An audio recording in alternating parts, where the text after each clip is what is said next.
En réalité, je suis le correspondant de la section russe du service public de télévision de Chine ici à Moscou. Simplement, le mot « cosmos ». Il ressemble beaucoup à celui de nos Chinois, vraiment beaucoup. On me le dit toujours.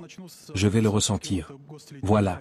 Mais nous travaillons ici en Russie, je suis citoyen de la Russie, même si je suis considéré comme un journaliste étranger. Puis-je commencer par une question quand même de la part de la télévision publique de Chine, de CGTN, parce que c'est grâce à eux que je suis arrivé ici. Cela fait déjà 2 ans que nous travaillons ici. Il y a une question. Le programme s'appelle « Le bilan de l'année ». Et au cours de l'année, vous avez parlé du fait que les initiatives de paix chinoises sont parmi les plus. Eh bien, je ne me souviens pas exactement de la formulation, mais vous avez dit qu'elles étaient plus réalistes que toutes les autres proposées par les pays médiateurs. Alors, si on met de côté tout le reste, nous nous souvenons tous et avons entendu la déclaration selon laquelle l'Occident a épuisé la limite de confiance, que la Russie a été trompée par les dirigeants européens, et qu'eux-mêmes l'ont reconnu. Alors, parlons de la question concrète.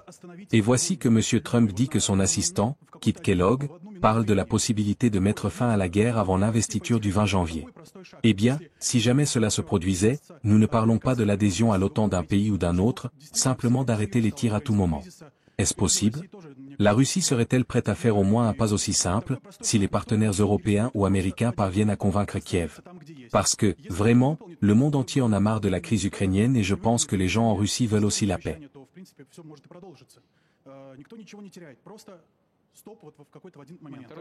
Un geste simple, sans que personne ne prenne de risques, simplement arrêter les combats à un moment précis, là où on en est.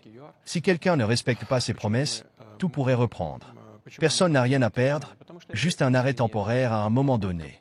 Deuxièmement, concernant les initiatives de paix de la République populaire de Chine, ce sont aussi les initiatives de paix du Brésil, de la République sud-africaine.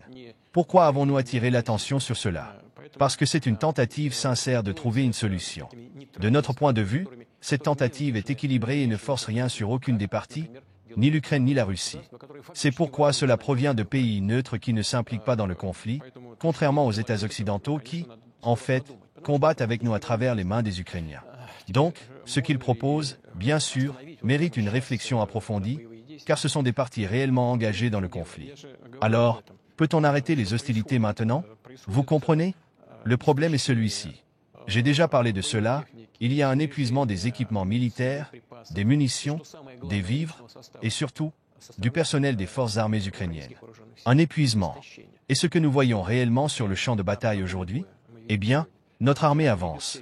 L'ennemi ne peut pas s'installer solidement sur les positions où il s'est retiré à un moment donné, ce jour-là, à cette minute précise. Il s'est retiré de manière organisée, mais il ne peut pas s'y consolider. Nos gars avancent à nouveau le lendemain.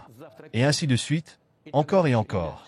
S'arrêter pendant une semaine, cela signifie donner à l'ennemi l'opportunité de se renforcer sur ses positions, de se reposer, et d'obtenir l'équipement et les munitions nécessaires, ce qui est crucial pour préparer leur personnel. Cela leur donnerait cette chance. Ce n'est pas comme aujourd'hui. Les gens sont ramassés dans les rues, comme je l'ai déjà dit au ministère de la Défense, attrapés comme des chiens errants. Mais au moins, les chiens errants sont amenés dans des refuges ou des pensions pour animaux, pour ensuite être placés dans des familles. Ici, ils sont simplement envoyés sous les balles. Il n'y a pas de temps pour les préparer. Et nos gars le constatent sur le champ de bataille. Leur préparation est loin d'être suffisante. Ce n'est pas l'école soviétique de formation des militaires. C'est une toute autre histoire. Même ceux qui sont formés dans les pays occidentaux n'arrivent pas à égaler cette école soviétique. Ils n'y arrivent pas, parce que ceux qui forment n'ont eux-mêmes jamais combattu. Ils ne savent rien faire eux-mêmes. Voilà ce qu'ils enseignent. Donc, une période prolongée de relative trêve donnerait à l'ennemi la possibilité de se concentrer sur cela, la formation, la réformation, le renforcement de leur personnel. Dans certains bataillons de l'armée ukrainienne, 35 à 40% des effectifs sont présents. Le bataillon existe, mais il manque des soldats à l'intérieur. Voulez-vous leur donner cette opportunité de se renforcer? Nous n'avons pas besoin d'une trêve. Nous avons besoin de paix, d'une paix durable, solide, garantie pour la Fédération de Russie et ses citoyens. C'est une question complexe, comment assurer ces garanties. Mais dans l'ensemble, on peut chercher une solution. Cependant, concernant les trêves à court terme, le Premier ministre hongrois, Viktor Orban, m'a soumis cette idée. Il m'a dit ceci. Je pense que Victor ne m'en voudra pas si je dévoile au moins une partie de notre conversation. Il a dit, « Qu'est-ce que ça vous coûte? Qu'est-ce que cela vous coûterait de le faire pendant un jour ou deux? C'est une trêve de Noël, après tout. Mais l'ennemi ne pourra rien faire de significatif en 2 ou 3 jours.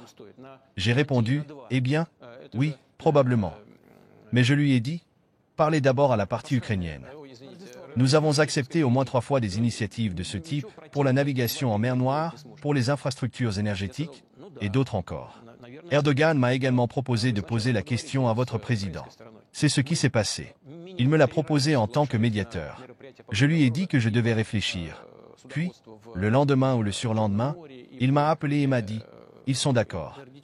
Et tout à coup, le chef du régime ukrainien annonce, pas de négociation, pas de trêve. Ensuite, je l'ai rappelé, Erdogan, et je lui ai demandé, alors, quoi? Il m'a répondu, eh bien, voilà le genre de partenaire que nous avons. J'ai répondu, très bien. Puis, j'ai interrogé Orban. Il a proposé une trêve de Noël, ainsi qu'un échange de prisonniers.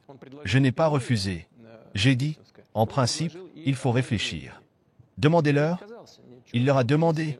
Le lendemain, le chef du régime a déclaré qu'il n'y aurait ni trêve ni échange de prisonniers. Voilà la réponse à votre question.